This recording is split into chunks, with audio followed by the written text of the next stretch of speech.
Le swing à la lampe frontale avec une balle clignotante. Une expérience inédite au Golf National en vue de la Ryder Cup 2018 et des sensations pour le moins perturbantes pour ces licenciés pourtant joueurs aguerris du fairway.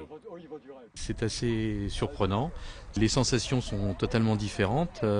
La perception de la géographie du terrain est absolument impossible à avoir et donc on joue un petit peu à l'aveugle.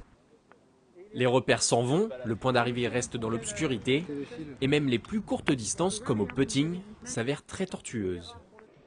Pour les plus frileux, un simulateur de drive était aussi installé dans le clubhouse. Les participants pouvaient aussi s'essayer au swing virtuel sur les consoles de jeux vidéo, mais rien ne vaut le club dans la main. C'est plus difficile de jouer à la console pour moi. Mais je pense que aussi jouer de nuit, là, comme on l'a fait pour la première fois, c'est pas du tout simple. C'est très amusant, mais bon, c'est quand même, il faut être habitué. C'est dès maintenant que la Ryder Cup se prépare au Golf National. Plus de 6 millions d'euros sont prévus pour aménager le parcours et le rendre plus spectaculaire. Un parcours que devraient fouler les joueurs français après le titre mondial chez les amateurs en 2010.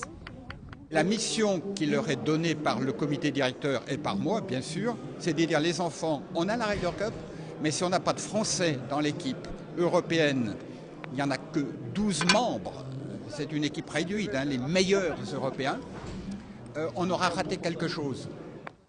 En attendant d'avoir un Français dans l'équipe européenne en 2018, certains risquent de jouer jusqu'au bout de la nuit.